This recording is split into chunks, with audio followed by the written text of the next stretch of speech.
Welcome to my Power Talk. If you get easily offended, this show is definitely not for you. All right, guys, welcome back to another Power Talk. Today I have a very close friend of us here in the family. And, what can I tell you about this guy? You guys going to get to hear us probably for a good 45 minutes to an hour of some of the things that he's done and he continues to do because as we were talking before, none of this stuff is going to end anytime soon. It ends when the guy upstairs says it ends. In the meantime, we just got to keep pushing forward. And so I'm going to tell you about a friend of mine who has done pretty much sports, did martial arts when he was younger, did soccer, did baseball as well. And now he's also a Marine and he's training for a marathon and he's doing a 4-mile swim the Hudson River, which is pretty intense. I think the marathon is something that I can probably do, even though I never done one, but I got very close to doing the New York City Marathon at one point. The swimming part, that's where I get my ass kicked big time because I don't know how to swim the way these guys know how to swim. So I'm actually very proud to introduce you to a good friend of mine, Alex Donchenkov, who, he's going to be taking us through a process of things that he's done and continues doing till this day. So, Alex, welcome to the show, brother. Hey, Master Al, so great to be here. We've been planning on doing this podcast for a long time, and always on God's time. It's now or never. Or never, but it's happening now, right? It's great to be in the house of the Panthers. It's beautiful here, and I feel really blessed today to have this conversation with you. Me too, brother. Yes, brother. Well, one thing that I'm gonna tell you guys are used to see me always doing my power talks. I've been doing my power talks for, I would say, over 10 years. It started with something me wanting to share my knowledge with when it comes to martial arts and fitness, how incredible those two things, and whether you do one or both, how incredible they are for humans. Just because being whether you think you're an athlete or not, you are. People just don't realize that. But I've been doing this Power Talks for quite some time. The name Power Talk actually came from someone that I actually admire quite a lot, which is Tony Robbins. Tony Robbins had a big thing back in the days called the Power Talk, and the Power Talk was amazing. Where he interviewed all the people, and I used to love the whole thing that he got. And the name Power Talk actually came from him, and so respects to him because he's the one who gave me my Power Talk to also be able to talk to you guys about fitness, martial arts, and in this case, Alex happens to be my very first guest in this Power Talk. So I'm honestly very proud that it's this guy because this guy has quite a lot of things that he's going to share with us. So one of the things that we're going to do right now is I want to start with talk to us first about as a young kid. I'm assuming you started this when you were young doing martial arts and soccer and all the different sports. So tell us about it. So I'll give you a little background. And I love the Power Talk. You're very motivational, Master Al. So I'm grateful to be here as well. So my name is Alexander Domchenkov, or people call me Alex. I was born in 1986 in the former Soviet Union. It was not Russia as it is known today. It was Soviet Union. So I grew up in a communist country. Went through a lot of adversity. At 3, my dad left. I had a speech impediment, so I used to stutter. And growing up in Russia is tough. You get beat up a lot. You get bullied a lot. I would go to kindergarten, and this one kid was waiting for me. He would beat me up every single day. We all have one of those, I guess. Go ahead. So my journey, just between all that, growing up in a poor environment with a lot of violence all around you and uncertainty all around you, losing your parent, and then what I found was, so I was a wild kid. I had a lot of energy, a lot of anger, a lot of emotions that I didn't even know how to process. Right. So what my parents did, they put me in martial arts program when I was young, and they I played outside. I played sports. I played soccer outside. Nothing was perfect, but that's how my athletic journey began in my life before I came to the United States. You guys played soccer in Russia? We played it outside on the fields. No, we do too in Colombia, obviously. Yeah. I But think that's a world thing. I'm just exactly. That's the thing I was gonna say because here in America, soccer didn't become very famous for I would say maybe the past 20 years. Yeah. But I'm here saying to myself like, wait a minute, I didn't know the kids in Russia like actually play soccer. I'm thinking you guys are playing God knows what. Well, we call But it football in Well, Russia. we call it football as well. It should be football anyways. So for everybody that calls it soccer, I don't know where we get that name from, but it should be called football because you are playing with your feet. All right. So when you mentioned about like you had that one kid when you were in kindergarten, like kicking your ass every day. Yeah. It seems that I don't know if this happens in like all the countries because I had the same thing growing up as well when I was like in first or second grade, same exact thing. But I had this one kid who always beat me up, but I could never kick his ass back because his older brother, who was a high school kid, was always with him. So I knew kicking his ass was gonna get worse for me, so I had to let the guy kick my ass. That's how I started martial arts because I needed to I needed to learn how to defend myself better, but it was just a motivating thing for me to say, I want to do martial arts. This is when everything started. As a matter of fact, I was 8 years old when martial arts started for me. So how old were you when you started doing, martial arts? I was about 8, 9 years old as well. Crazy. And it gave me confidence too. What I found okay, because Russia, besides that kid that beat me up, there was mugging, there was fighting all the time. Yeah. So I had to be confident, and I had to be able to defend myself, or at least be wise enough to walk away, or to be disciplined, you know. And even at that young age, it gave me some of that before I moved to America. Right. Well, he did better than me. I never walked away. Even if I knew I was going to get my ass kicked, I still will fight. I'm one of those guys that I feel like, hey, you know what? I'm not going to look for trouble, but if trouble wants to find me, then here I am. Even if there's 10 of them coming at I didn't care. You know what I mean? Like, it was one of those that I didn't care. Like, it was never 10 of them, 10 guys. I probably would have run if it was that case. But he was always the same little kid. And then one time I actually going home, he happens to be all by himself. The big brother wasn't there. So it was a good day for me. Just to put in those terms. Not to say the least that at the end of the day, every time I had to go home, I had to take a different route because I had to pass his house before I get to my house. So from that point forward, after I kicked his ass pretty much, I had to take a different route because I knew they would be waiting for me. But I got my little revenge somehow. Yeah. All right, so that was soccer, so martial arts, and then you said you did baseball and did everything else. So when I moved to America, it was But tough. how old were you, by I the was way? 11 when I moved to America. Okay. It was a tough transition. Why? Because first of all, my mom moved to America 4 years before I did. So I lived with my grandmother. Didn't have a father, lived with my sister. So my grandmother, my sister, and me moved here when I was 11. And because of all the trauma that I already accumulated throughout my life, I had no idea how to deal with anything. I was bullied again in high school here, but this time I was the bigger boy in the block because in America, especially in schools, a lot of bullies here, they just talk, but they never back it up. So I got in trouble real fast when I had to defend myself against the first one over here.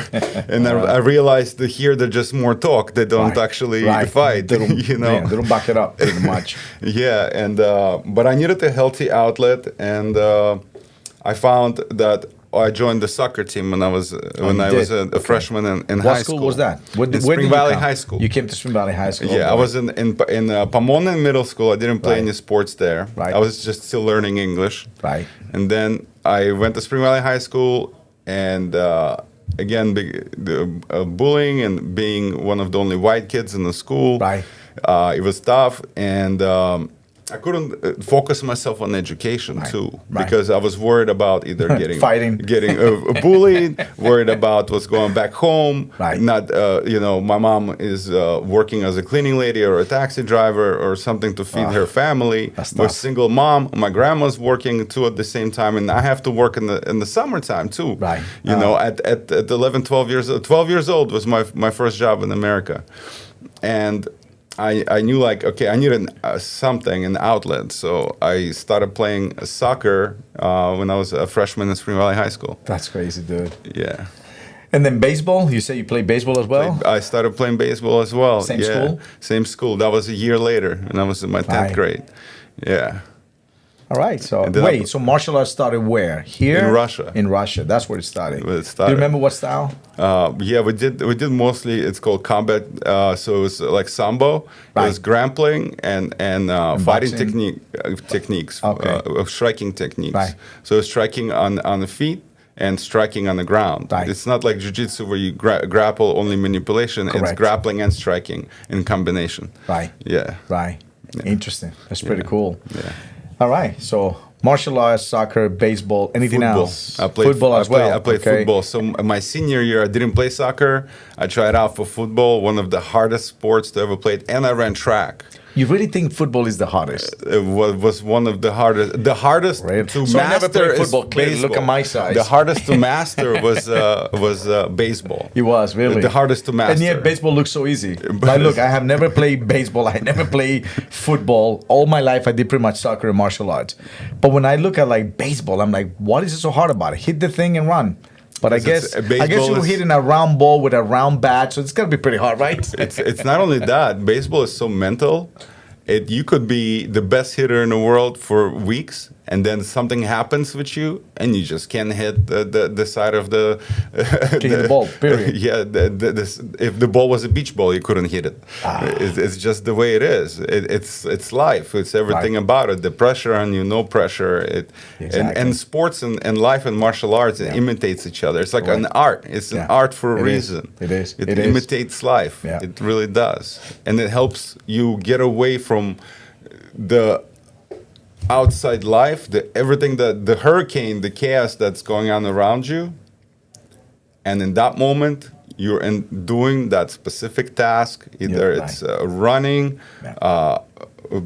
playing sports, or whatever you love to do. Yeah. But you lose yourself, and you're in God's will. You're with God. You're one with God. You're in the flow state. I call Exactly. it.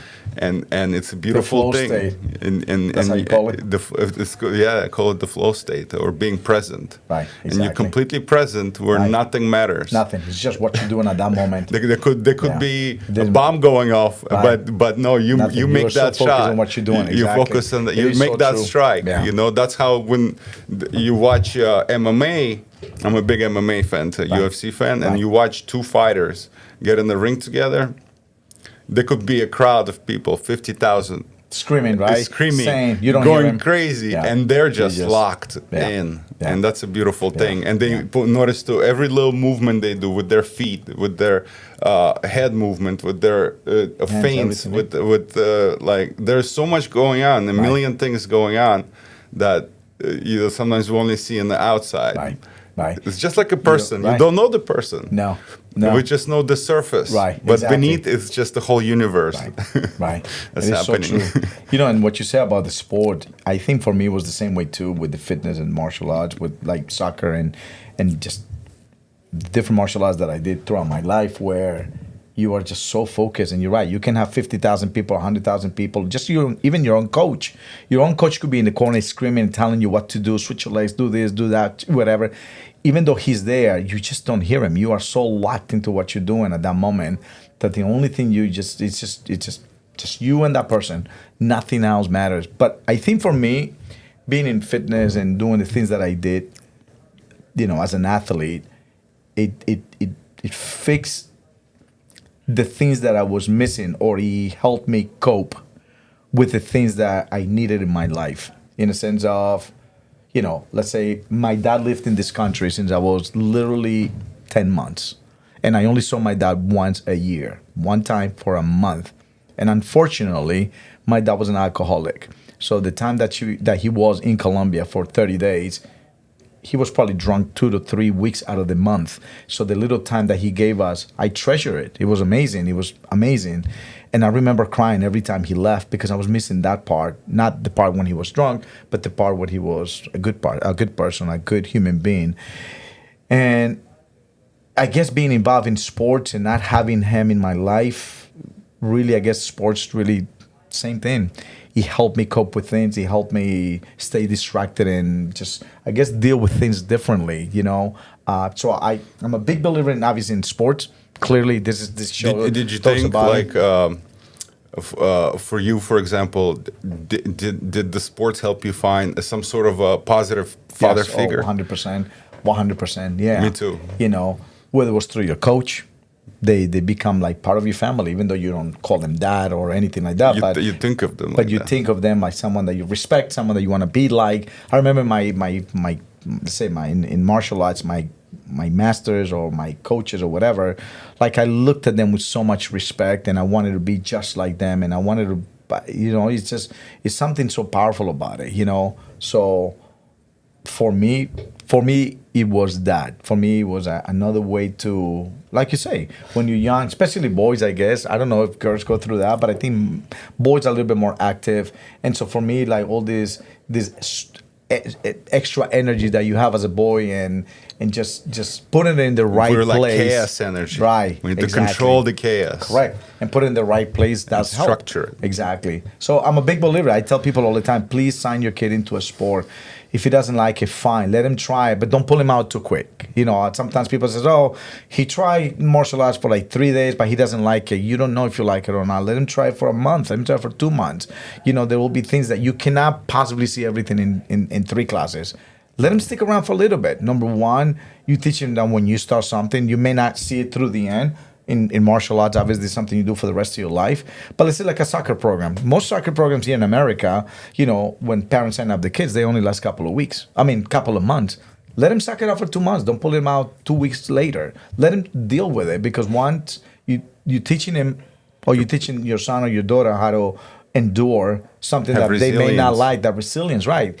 And 2, it just teaches them patience as well, saying, give it a little time, let's see what happens. And if in 2 months from now it doesn't work, then we'll try something else, right? What do you think about that when it comes to sports? I love that you said that, because to me, that's exactly what it is. Like, when I said a sport imitate life, in life, we have this uncontrolled chaos, this energy, and we need structure in our life to be able to do our daily things, to be able to wake up. Life is tough.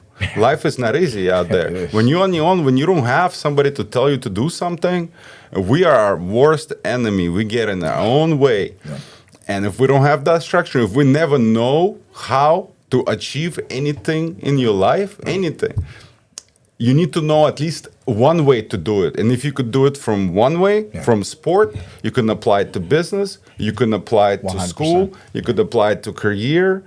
And then guess what? My school started doing better. I started getting 80s and 90s from failing and going to summer school. I started playing high school sports. I needed my report card to right. give to my coach. Right. And You know, you my gotta be mother, she was working. She wouldn't know. Right. I would hide my report card from Right. her, but not from Not my from the coach. I coach. couldn't play my sports. no. I couldn't get my outlet. Correct. So I wanted to play sports. So you had to make sure And- that grade was up there. Of I course. wanted to make sure that I could also do good in school, so in order so I could play sport. my sports, my track, my baseball, my football, and my soccer throughout the year. But it also taught me important lessons that I needed later in life, especially when I went into Marines. That you have to tough it out sometimes. Not everything is going to be given to you. Everybody wants instant gratification in this world. Oh, I'm feeling bad. Let me go look at some videos online, or let me go into my video games on social media to try to feel better. Right. There's God gives you this moment how it is. Right. It's not up to us to change it. It's up to us to Endure. be with it, Yeah, to endure exactly. with it. And it will give you another moment. How can you have good without the bad? No, How can you you can't. have? You can't. You can't. You can't. It's like they say, you can't have flowers without the thorns. You know, You Exactly. need them. They're supposed to be there as well. And so I agree with you on that. I think a lot of times what happens, and I think it's happening now lately. I see it more with like the new generation. I'm talking about the new generation. They rely so heavily on other things to make them feel good. God forbid they can be in the room crying out loud, saying, this hurts, I don't like the way this went, whether it was a competition or whether it was life in general. And it's like we have to figure out a way to like fix it right away, because we don't want our kids to cry. And I get it.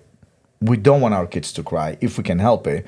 But there are things that they should cry. They should feel good about saying, you know what, cry it out. It's okay. Going to a competition, not winning the gold medal or not even going through to the next whatever.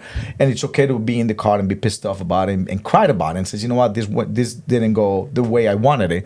But to me, that's something that's going to teach you that maybe you should have trained harder if you were part of a team. The whole team should train harder. And if it was you, let's say in martial arts, when it's you and the other guy, if the other guy just simply came and kicked your ass, it means two things. One, he's better because he kicked your ass, he won. And two, maybe perhaps you could have trained harder. And it teaches you to come back and keep pushing harder instead of just crying out loud and quitting. Or three, he's smarter. Right, exactly. And let's talk about being smart, because you're right. A lot of these things are done, of course. But you know what I mean. But you have to let sometimes the kids cry, or us in general. There's times where it hurts us. Now, let's say nowadays with work, business, careers, and everything that we have going on, it's okay to feel bummy sometimes. Some people's like, I'm so bummed out. I don't know what to do with my life. You do know what to do with your life. Take a little break. It's okay. Take a day. Take 2 days off. Quiet out loud. And in the meantime, think about the things that you can do better to improve and get out of that shithole. Get out of that's the what pity. It is. Get out of self-pity. Exactly. Get out of that. Don't wait for people to take yeah. you out. Because people do that. Exactly what you're saying.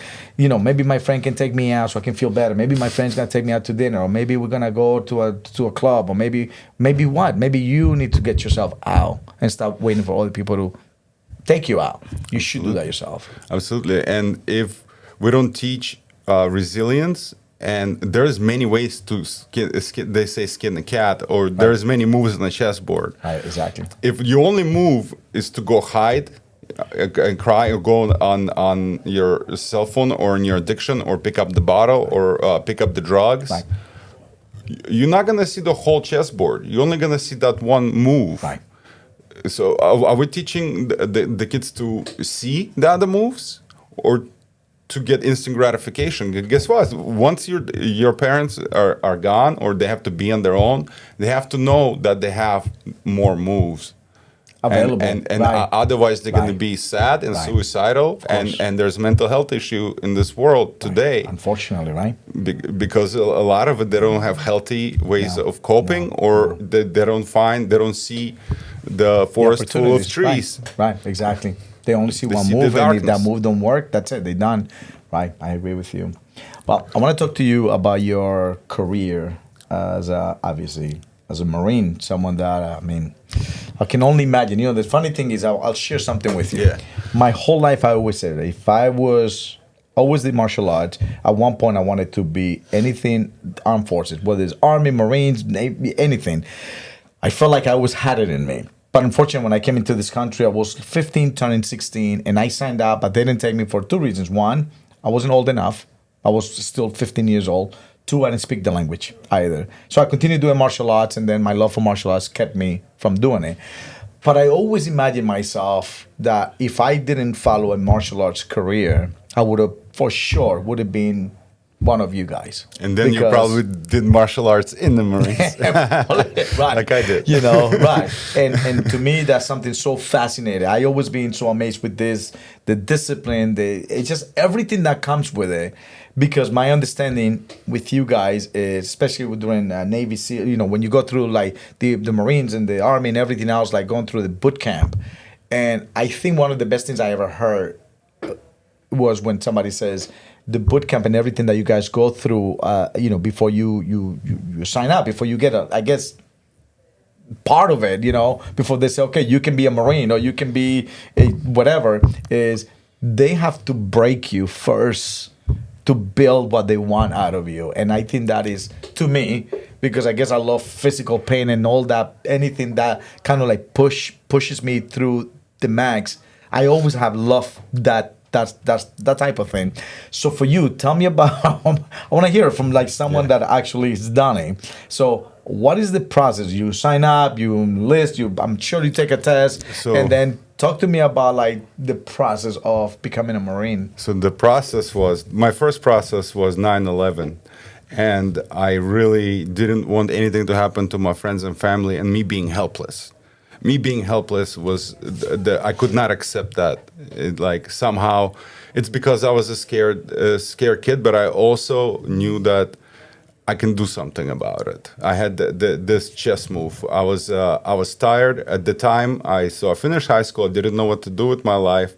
I tried some college. They cut my financial aid, so I worked construction, and I was drinking, and I got overweight, and I was like, I am not myself. I am not myself.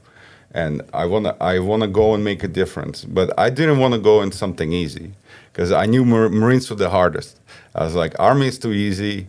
Air Force is not for me. So if you're in the Army, please don't get mad at him when he said the Army The Army ain't ready for Marines yet. But I love all my branches. But in the Marines, that's what we say. It's like Air Force is too easy and Army is not for me. So I needed the life that a little bit more. I needed the life that is hardcore, Marine Corps.